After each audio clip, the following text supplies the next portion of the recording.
Samuel chapter 18. David organized his forces. He appointed captains of thousands and captains of hundreds. And then David deployed his troops, a third under Joab, a third under Abishai, son of Zeruiah, Joab's brother, and a third under Ittai the Gittite. The king then announced, "I'm marching with you." They said, "No, you mustn't march with us. If we're forced to retreat, the enemy won't give it a second thought.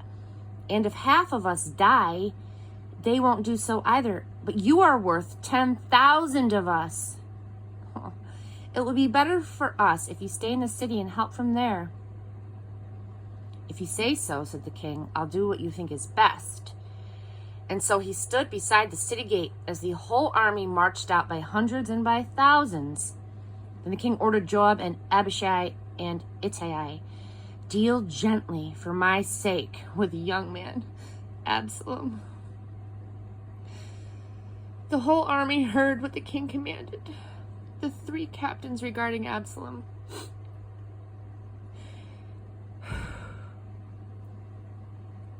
The army took to the field to meet Israel. It turned out that the battle was joined in the forest of Ephraim. The army of Israel was beaten badly there that day by David's men, a terrific slaughter, 20,000 men. There was fighting, helter-skelter, all over the place.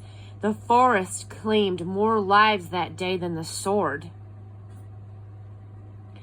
Absalom ran into David's men, but was out in front of them riding his mule when the mule ran under the branches of a huge oak tree. Absalom's head was caught in the oak and he was left dangling between heaven and earth, the mule running right out from under him. A solitary soldier saw him and reported it to Joab. "I just saw Absalom hanging from an oak tree." Joab said to the man who told him, "If you saw him, why didn't you kill him then and there? I would have rewarded you with 10 pieces of silver and a fancy belt." The man told Joab, "Even if I had had a chance at 10,000 pieces of silver, I wouldn't have laid a hand on the king's son. We all heard the king's command, you and Abishai and Ittai, for my sake, protect the young man Absalom. Why, I'd be risking my life, for nothing is hidden from the king, and you would have just stood there." Joab said, "I can't waste my time with you." He then grabbed 3 knives and stabbed Absalom in the heart while he was still alive in the tree. By then, Absalom was surrounded by 10 of Joab's armor bearers. They hacked away at him and killed him. Then Joab blew the ram's horn trumpet, calling off the army in its pursuit of Israel. They took Absalom, dumped him into a huge pit in the forest, and they piled an immense mound of rocks over him. Meanwhile, the whole army of Israel was in flight, each man making his own way home. While alive, Absalom had erected for himself a pillar in the valley of the king because, he said, "I have no son to carry on my name." He inscribed the pillar with his own name. To this day it is called the Absalom Memorial. Ahimaaz, Zadok's son, said, "Let me run to the king and bring him the good news that God has delivered him from his enemies." But Joab said, "You're not the one to deliver the good news today. Some other day, maybe. But it's not, quote, good news today." And this was because the king's son was dead. And then Joab ordered a Cushite, "You go, tell the king what you've seen." "Yes, sir," said the Cushite, and he ran off. Ahimaaz, son of Zadok, kept at it, begging Joab, "What does it matter? Let me run too, following the Cushite." Joab said, "Why all this run? You'll get no thanks for it, I can tell you." "I don't care. Let me run." "Okay," said Joab, "run."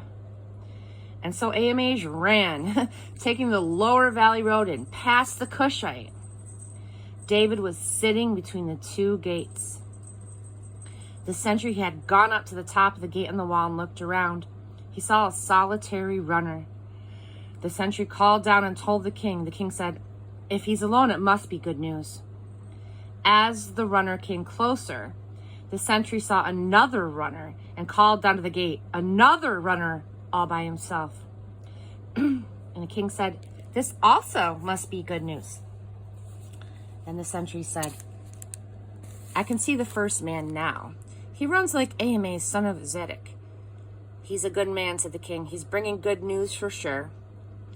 And then Ahimaaz called out and said to the king, "Peace!" And then he bowed deeply before the king, his face to the ground. "Blessed be your God. He has handed over the men who rebelled against my master, the king." The king asked, "But is the young man Absalom all right?" Ahimaaz said, "I saw a huge ruckus, just as Joab was sending me off, but I don't know what it's all about." The king said, "Step aside and stand over there." And so he stepped aside. And then the Cushite arrived and said, "Good news, my master the king. God has given a victory today over all those who rebelled against you." "But," said the king, "is the young man Absalom all right?" And the Cushite replied, Would that all of the enemies of my master the king and all who maliciously rose against you end up like that young man." The king was stunned, heartbroken. He went up to the room over the gate and he wept. As he wept, he cried out, "Oh, my son, Absalom, my dear, dear son, Absalom. Why not me rather than you? My death and not yours. Oh, Absalom, my dear, dear son."